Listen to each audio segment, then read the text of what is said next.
Ang mga alaala na pilit kong kinakalimutan ng paulit-ulit sa nakaraan na tila wala ng katapusan.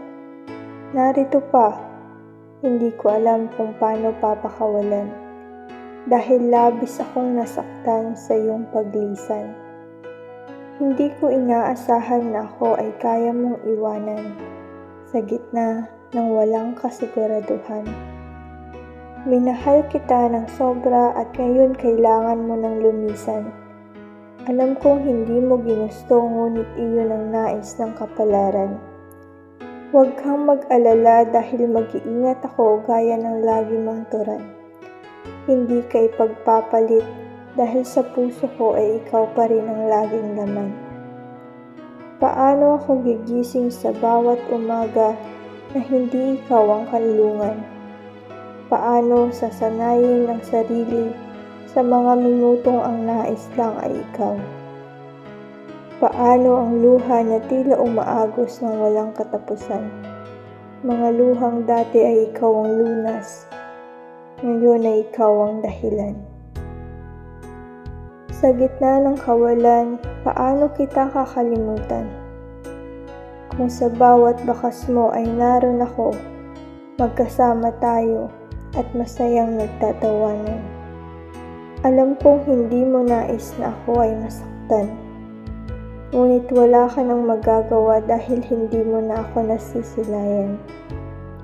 Hindi mo na nararamdaman ang pighati na dulot sa akin ng iyong biglaang paglisan.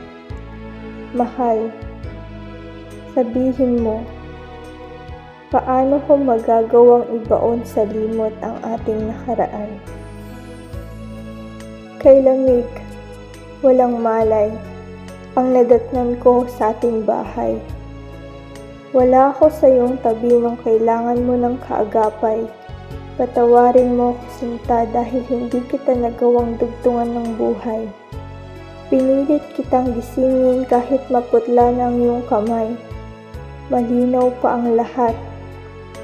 Paano sasanayin na tayo ay magkahiwalay? Bawat minuto ng buhay ko ay ikaw ang nagsilbing tahanan. Malayo at matagal man, ngunit sa kabilang buhay ay hahanapin ko ang daan. Nang makita ka muli, nang mahagkan ka kahit na sandali.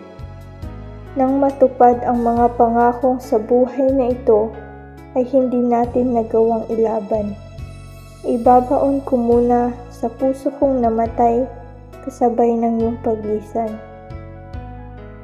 Hindi mo sinadyang ako'y iwanan, kaya patawarin mo na ang sarili mo ngayon kung nasan ka man. Mahal, hanggang dito na lang muna. Paalam.